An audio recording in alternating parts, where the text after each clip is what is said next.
Welcome. r/I don't work Do you know who I am? And you're fired until they realize their terrible mistake. Firstly, this didn't happen to me. I was with the person when they received a phone call about this issue. Then he explained it all to me. He's not on Reddit, so I'm sharing it. It's priceless. All names changed to protect personal and company identities. Listed buildings, important to the story. In the UK there is a system for preserving ancient and important buildings. If a building has historical importance it is known as a listed building, and the rules about how it's developed / maintained / improved are very strict. I need to be vague about the work involved, otherwise it's too easy to identify the parties involved. My friend David is skilled in a very niche area of construction. He repairs and renovates buildings using a very old construction method that hasn't been common for several centuries. All his work is on conservation projects and listed buildings. Work was required on a grade 1 listed property. The overall building work was being done by the main contractor ACC Limited. One part of the work is very specialized. The contractor's managers didn't know anyone who did it, so the architect gave them a list of qualified people. The contractors chose my friend because he had the earliest availability. 5 days into the work, the owner of ACC Limited, the main contractor company, arrived on site. He was throwing his weight around and being a noisy gobshite, David's words. David was just doing his job and ignored him. Noisy gobshite told one of his carpenters to get him a coffee. The carpenter disappeared. Noisy gobshite continued wandering and gobbing off about delays costing him a fortune. 15 minutes after the carpenter had disappeared, the noisy gobshite asked my friend a question. Noisy gobshite, where is that fucking chippy with my coffee? David, don't know. Noisy gobshite, go and find out. David, I'm only here for this job, pointing to the walls. I don't work for ACC Limited. Noisy gobshite, I don't give a fuck whether you're an employee or a subcontractor, you still work for me. Now go and find my coffee. David, firstly, I don't appreciate being talked to like that, and secondly, my contract with you is to do these walls, nothing more. I'm definitely not a gopher. Noisy gobshite, oh, you don't appreciate being talked to like that, do you? Which subcontractor do you work for? David, none. I'm self-employed. It's just me. Noisy gobshite, a fucking day laborer. And you've got the nerve to talk to like that? Do you know who I am? David, yep. Noisy gobshite, well you're fucking fired. Get off the fucking site now. David, okay, put it in writing. Noisy gobshite, off. Just get off the fucking site. David pulled his phone out and started recording. David, okay, I'll go. I just want proof you told me to go. Noisy gobshite grabbed David's hand holding the phone and screamed into the phone. Noisy gobshite, get off the site you fucking idiot. You're fired. If you're still here in 10 fucking minutes I'll have you fucking thrown out. David, cool, no problem. He picked up all his kit and walked away. As he was leaving, the contractor site manager passed him, ironically with a coffee for the boss, and with a smile said, "Site manager, you leaving early, Dave? Bloody part-timers, joking." David, no, your boss just fired me. Our contract has ended. Sorry mate. Site manager, no, let me sort this out. Wait please. Please, wait.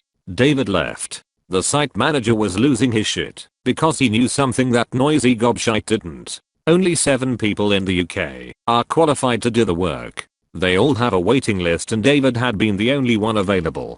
By the time he was home he had 12 missed calls. That was Thursday, 2 working days missed so far. He said he'll go back but only if he gets paid for the extra days and has a genuine apology in person from the boss. I met my friend when he was getting a call from the site manager saying the boss apologizes but is out of the country so can't apologize F2F. David also told me he phoned the other specialists to warn them, but they'd all been phoned on Friday begging them to do the job. Nobody took the work. They're all booked solid. David also phoned the architect to warn him. Situations like this, some unscrupulous contractors try to bodge the job and fake the work. David is going to stick to his guns. Pay for all missed days plus F2F apology. He is sure he'll get it. I've said I'll pay anything to watch the F2F apology. Update: site manager phoned to say he was told by noisy gobshite to threaten legal action if David doesn't finish the job. Site manager was very embarrassed and apologetic. David reminded him he didn't leave and has proof that he was fired. Site manager phoned again to say noisy gobshite will apologize F2F on Friday. Can David start tomorrow? David said no. Following the threat of legal action, the conditions are different.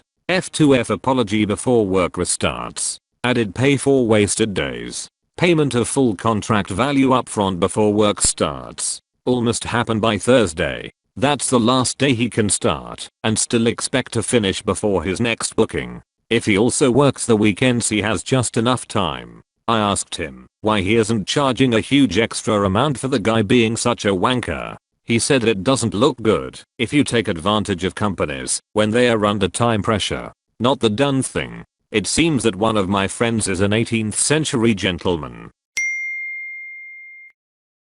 Correction. I misunderstood David when he said only 7 others do this work. He meant 7 other businesses apart from his. They're small businesses, so he says it's probably about 20 people who can do it. Still a small number, but not as comically small as 7. Sorry for misleading you all about the number. Update 2. Unfortunately, it seems there will be no apology. David has discovered that the site manager was blamed for not making noisy gobshite aware of the situation beforehand and was fired. David contacted the operations director for ACC Limited, Noisy Gobshites number 2, and informed them that an apology is no longer required as he will not be returning to the job. The ops director apologized for everything and offered to renegotiate the money very generously. David told him that he had only considered going back to the job as a personal favor to the original site manager. Since he isn't there, he feels no obligation to return. Ops director said he will get back to David, but didn't say why. I asked why he didn't say give him his job back, or I won't come back. David said noisy gobshite is too petty and weak to be told what to do by a craftsman. It will have to be the company's idea for the site manager to come back. If I tell them to bring him back, it won't happen. David says the site manager is great at his job, but is only 4 years from retirement, so it's not easy to find a job at 61. I've decided I like David even more than I did 3 days ago. Update 3. It's 2 AM here. We've just got back from the pub. David got a call while we were out from the sacked site manager. David updated the architect on the situation this afternoon. The architect contacted the sacked site manager to tell him about a company who need a site manager. The sacked site manager phoned David just before 9 PM. I had to sit through the phone call, only hearing one side. I must have looked childishly excited, like I'd got an ass full of sparrows. Then David filled me in. The site manager rang to thank him and to find out his favorite drink so he can send him a bottle. He hasn't got the new job yet, but he is seeing them on Friday. Apparently, the architect's recommendation carries some weight, so he's optimistic. David refused at first. I didn't get you a job, the architect did. The site manager said, but you set all this shit in motion and told the architect that I'd been fired. Because of you, I never need to deal with that obnoxious pillock ever again. David wasn't specific about who the obnoxious pillock was. We'll have to guess. David said his drink is Cartu Gold Reserve. He said he will accept a bottle only if the site manager gets the new job, and b, if the site manager will come over and drink the Cartu with David. It looks like the handsome scribe who did the enormously difficult time-consuming job of skillfully writing this saga down on Reddit isn't included in the whiskey consumption. As David poetically put it, piss off knobhead, you can buy your own fucking drink. All good news, hopefully, except that nobody gets to see that tosspot, noisy gobshite, eat shit when he has to apologize. I was so looking forward to that. Additional information: David and the fired site manager know each other outside of work. Each are members of charity organizations in the same town. Two different groups, but they work together a lot. Site manager is in Rotary Club and David is in Round Table. I don't think he's a knight, but you never know. Update 4. Operations Director for ACC Limited phoned David to suggest that they take the site manager back and generously renegotiate the money. David says they've missed the boat. There is no way he can finish the job on his own before he starts his next job. There is an absolute minimum of 11 days work left if everything goes without a hitch. David's next job starts the 4th of November. Only 10 days left if he works both weekends. Too late. I wish I could be a fly on the wall when noisy gobshite is told. The most common question. Many are asking what David does. If I said what it was, it's so identifying that I might as well give you his real name and his address. Sorry. The reason there are very few of them is it takes 5 years to become just competent and at least 9 years to be a master craftsman. The jobs need at least one master present when the work is done. Update 5. Bad news. The fired site manager didn't get the other job. He met the new company, but they are not taking him on. The reasons aren't clear. David is meeting him on Sunday to discuss it. I can tell David feels like shit about it, even though it's not his fault. Site manager says he's going to take action for unfair dismissal. I thought this was going to be win-win-win, but I suppose life isn't like that. Update 6. News about the sacked site manager. The situation isn't as bad as we first thought. I think we misunderstood what happened on Friday. David talked to him yesterday. The company he saw on Friday are not employing him in the normal way. That part was correct. But they have offered him a fixed term contract for 18 months on a distribution center build. It's not perfect, but on the bright side it's slightly better paid than account. It's only 18 months, but that's better than nothing. There is also the chance that the new company might extend the contract if another project comes in. Update 7. Seriously. David has heard that they are getting a Bulgarian to come over to do the job. David was grinning when he told me. He thinks he knows what will happen. There is a similar but different technique that was used on some 19th century buildings in Sofia. David thinks that the guy will use that technique. It looks similar, but two very important materials are different. David has decided to wait. He plans to let the Bulgarian finish the job and get paid. Then David is going to suggest to the planning department and the client that they check the two components. Unless the Bulgarian knows the 17th century English method, he will have used the wrong materials. It would mean ripping it out and starting again. They are incredibly strict with this type of work. I shouldn't want this so much, but I really hope this happens. I'm a petty man. Further information. Many people are asking when will David know if the Bulgarian has done the job right. David might know fairly soon, since there are very few suppliers of one of the materials. If the Bulgarian contacts them, David will be told. David's words, it's a tiny incestuous part of the industry, and they gossip like old women. Correction, we all gossip like old women. If he doesn't go there, David is leaving it alone until he is told that the work is finished and the Bulgarian is paid.